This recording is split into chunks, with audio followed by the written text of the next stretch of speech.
Shalom teman-teman semua, selamat datang di podcast P3KM. Bersama saya Josia Sitinjak yang pada hari ini akan menjadi moderator di berjalannya podcast kita pada hari ini. Nah, di ruang sunyi ini kita akan ngobrol dari hati ke hati tentang iman, harapan, dan bagaimana kita bisa menang di tengah-tengah dunia yang kadang terasa begitu berat. Hari ini kita akan bahas tentang tema yaitu yang begitu dalam dimenangkan oleh iman. Sebuah tema yang mengajak kita untuk tidak hanya percaya, tapi benar-benar hidup oleh iman. Nah, sebelum kita masuk ke obrolan ini, mari kita tenangkan hati kita sejenak. Dimanapun kamu berada, tarik nafas dan izinkan dirimu hadir sepenuhnya.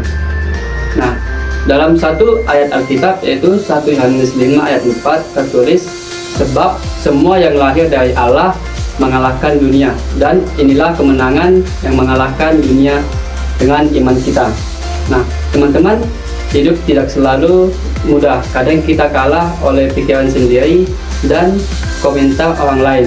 Baik, hari ini saya akan ditemani oleh salah satu pemuda Kristen. Di sini kita akan berdiskusi tentang tema Aku Dimenangkan oleh Iman. Untuk saudara, mungkin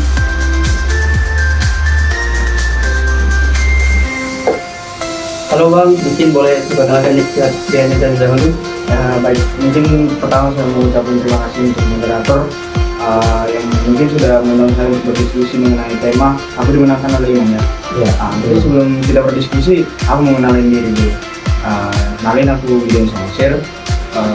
Aku salah satu pemuda Kristen yang ada di Mindalo. Jadi saat ini aku berstatus mahasiswa di Universitas Jambi. Mungkin itu aja perkenalan. Tadi namanya Bang Gideon ya. Bang Gideon, mungkin bagaimana kabarnya hari ini? Puji Tuhan sehat. Oke Bang, mungkin kita bahas langsung persoalan saja Bang. Sini saya mau bertanya, coba Bang Gideon ceritakan satu momen yang paling kelam dalam hidup Bang Gideon. Dan bagaimana juga Abang menghadapi masalah itu? Mungkin berbicara satu momen kelam itu kan nggak seharusnya nggak harus kayak suatu pergumulan kan. Cuman menurutku momen kelam itu mungkin dihadapkan dengan pilihan yang susah seperti itu ya. Jadi aku pernah nih, jadi waktu aku sebelum jadi mahasiswa, aku ini kan dari SMK Pertanian. Jadi impianku dari awal, mungkin dari SMP aku udah berimpikan untuk kuliah di Institut Pertanian Bogor. Itu mimpiku dari kecil. Jadi pada saat itu udah kelas 3 nih, jadi pemilihan dulu namanya siswa eligible. Jadi pada saat kelas 3 ini kami dikumpulkan dalam satu ruangan, satu angkatan itu keseluruhan, jadi pengumuman eligible. Tapi setelah diumumin itu ada perkataan satu guru yang membuat aku cukup tersinggung sebenarnya. Bukan tersinggung sih, cukup mematahkan mentalku. Jadi satu guru ini berbicara seperti ini, kalian dari sekolah yang biasa-biasa saja, jadi jangan terlalu tinggi angan-angan kalian, kayak gitu. Terus dia bilang kayak gini, mendaftarlah sesuai kapasitas kalian. Kalau sebentar kalian mau ke IPB, ke universitas top 3 di Indonesia, kan nggak bakal lolos, kata dia gitu. Jujur agak tersinggung, cuman ya gimana, memang kenyataannya sekolah kami standarnya nggak bisa bersaing di ranah top 3 nasional tadi kan. Jadi saat itu puji Tuhan aku masuk eligible nomor 2 kemarin. Jadi daftar. Ternyata udah gimana ya, mungkin aku ngerasa aku bakal lolos karena dari kelas 1 SMK itu tadi aku ngepus memang dari yang dulunya nggak pernah dapat penghargaan di kelas, nggak pernah dapat dari SMP.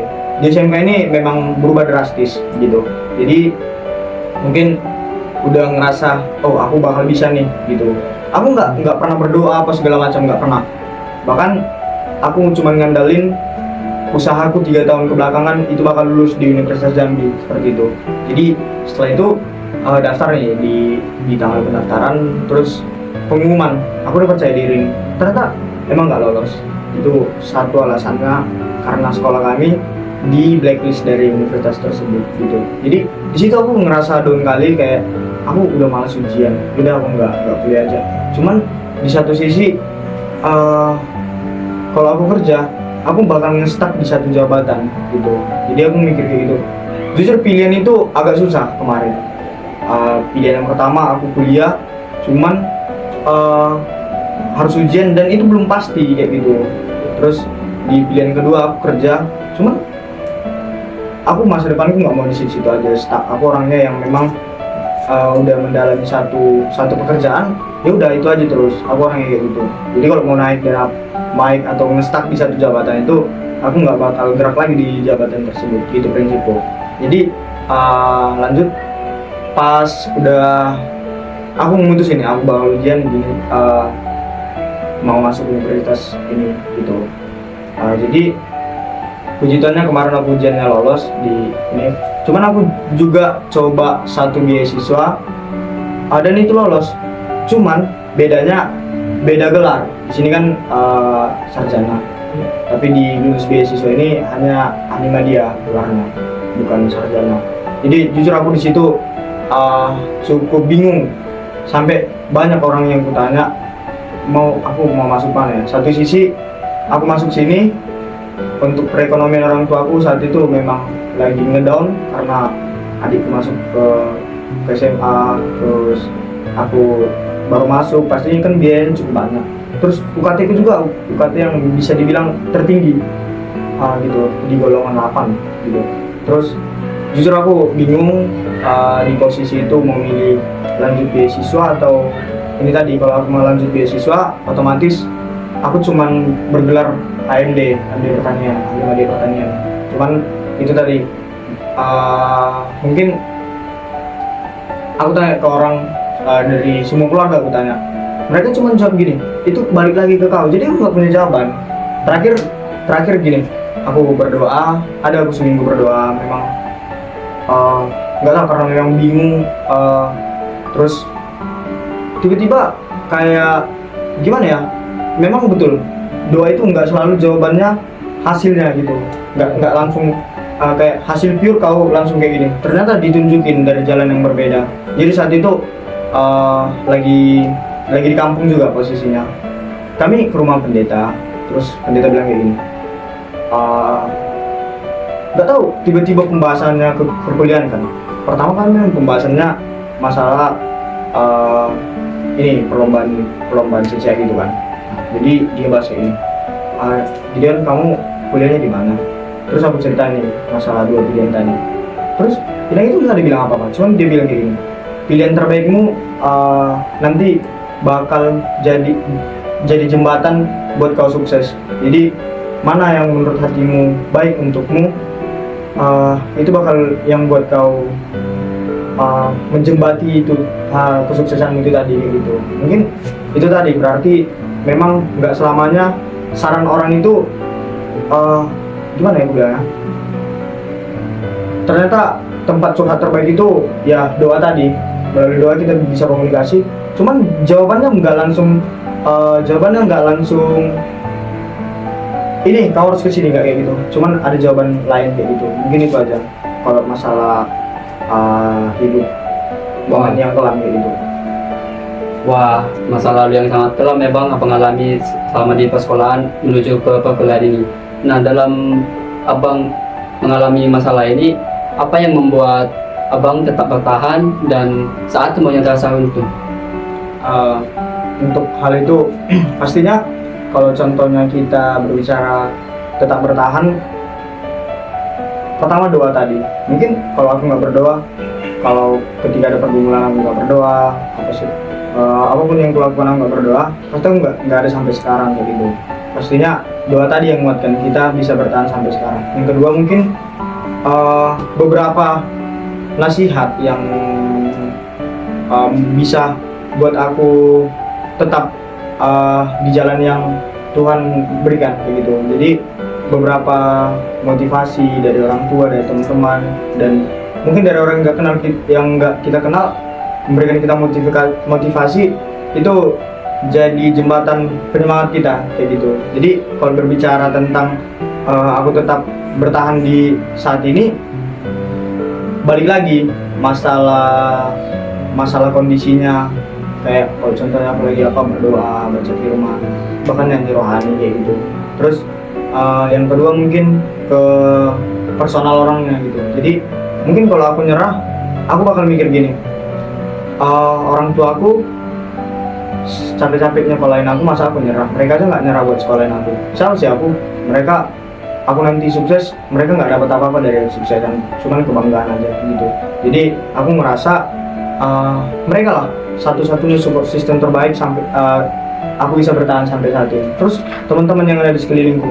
Jadi aku ngerasa di perkuliahan ini kalau nggak masuk P3KM, aku ngerasa nggak bakal seberbaur ini. Jujur aku orangnya yang individu, jarang bersosialisasi.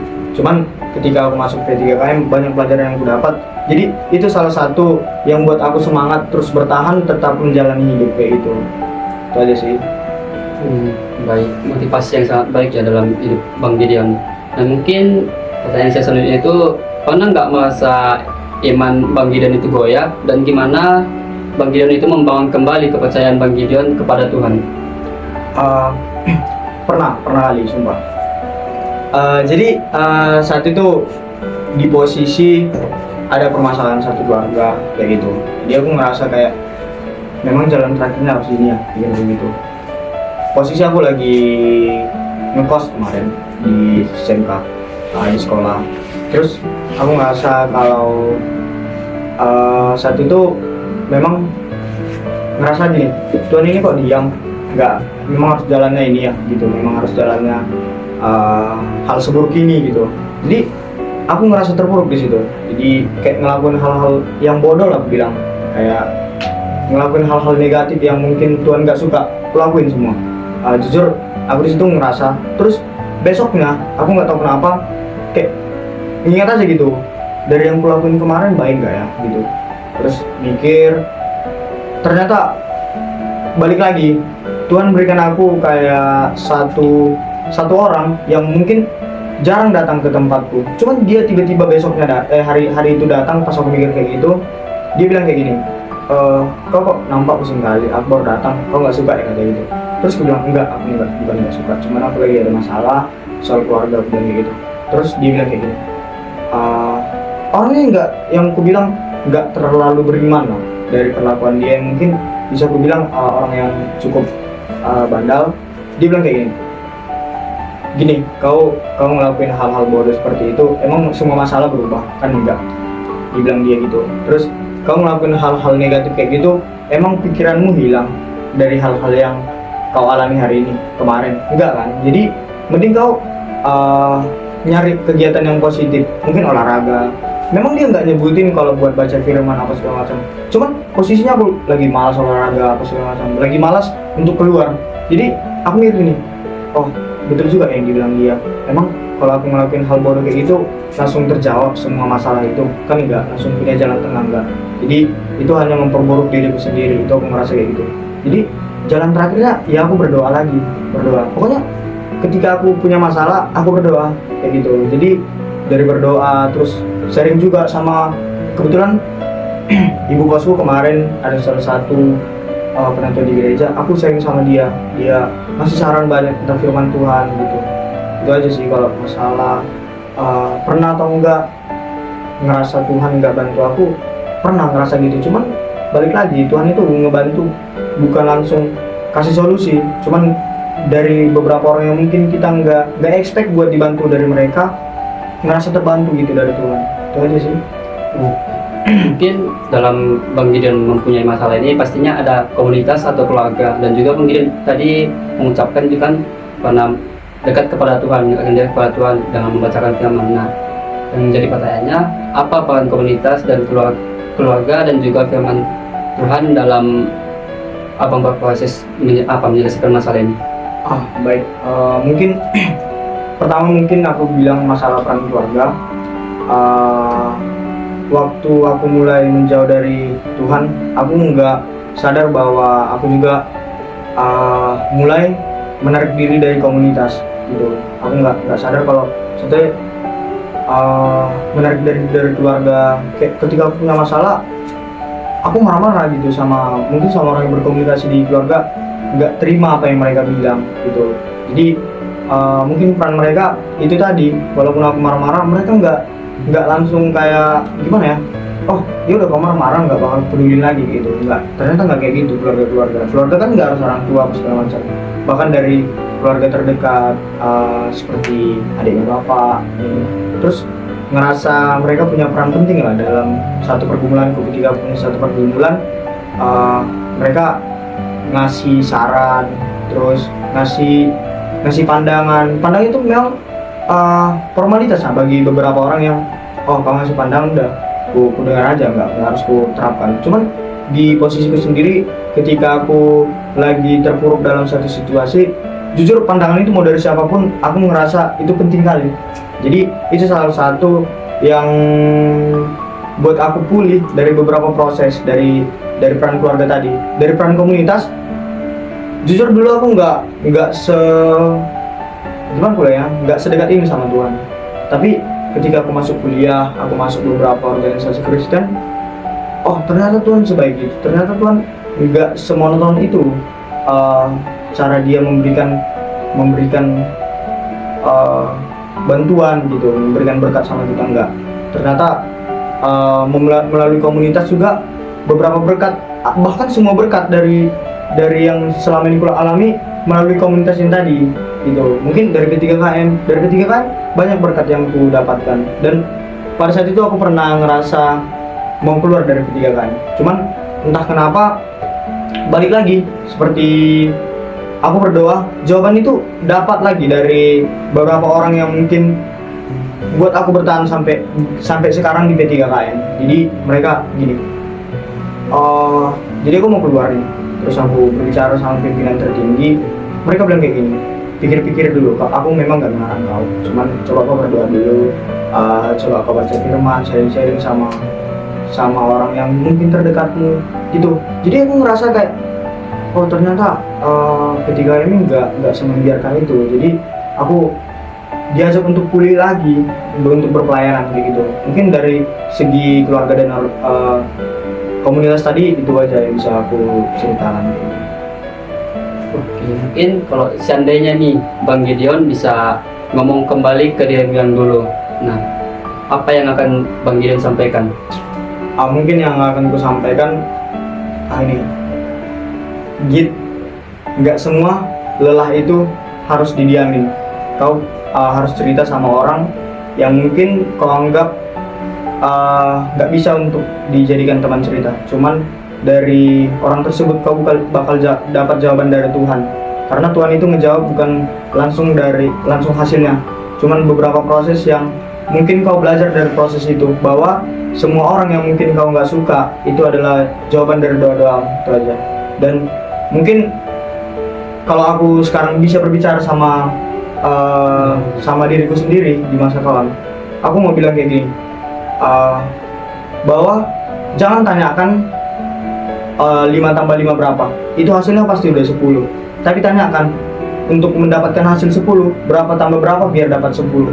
Jadi maksud dari perkataan itu, jangan tanyakan hasil dari pelayananmu itu apa, pasti kau capek. Cuman tanyakan capekmu ini dapat apa, dari capekmu itu proses apa yang bakal kau lalui, pasti banyak kayak gitu. Jadi itu mungkin kata-kata motivasi yang bisa aku sampaikan kepada diriku yang kelam kayak gitu. Itu aja sih. Nah, untuk pertanyaan terakhir nih Bang, apa sih arti aku dimenangkan oleh iman bagi Bang Gideon sendiri? Baik, untuk kesimpulannya buat aku, masalah tema aku dimenangkan oleh iman itu artinya aku tetap bisa berjalan waktu walaupun langkahku mungkin gemetar. Itu bukan tentang aku yang berhasil menaklukkan masalah, tapi tentang Tuhan yang tetap memegang tanganku waktu aku di posisi menyerah atau terpuruk dalam satu pergumulan.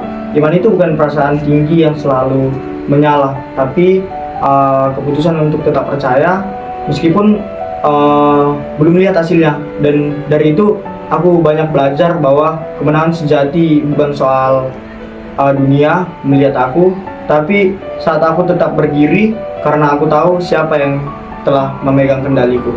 Itu aja mungkin yang bisa aku sampaikan mengenai tema. Wow, luar biasa sekali Abang Gideon ya. Kadang kita lupa kalau kemenangan itu bukan tentang kelihatan sukses di mata orang lain, tapi tentang hati yang tetap percaya saat semuanya terasa gelap. Baik teman-teman, kita semua sedang berjalan, kadang kaki kita goyah, langkah kita tersesat. Tapi ingat, Tuhan tidak menilai dari kemenangan kita, dari pencapaian, tapi dari iman kita yang tetap bertahan. Dan hal ini kamu bisa berkata, aku dimenangkan oleh iman, bukan karena aku hebat, tapi karena aku percaya pada Tuhan yang setia. Kalau aku sedang dalam pergumulan, berdoalah. Kalau imanmu sedang kecil, bisikan saja, Tuhan, aku masih percaya, itu cukup, karena disitulah kemenangan dimulai.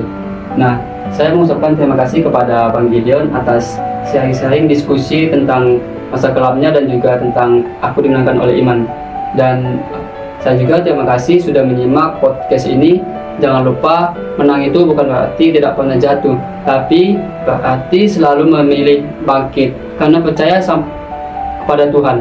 Sampai jumpa di episode berikutnya, dan ingat, hidup oleh iman berarti berjalan bahkan ketika kamu belum tahu akhirnya. Sekian untuk podcast kita hari ini. Tuhan Yesus memberkati. Shalom.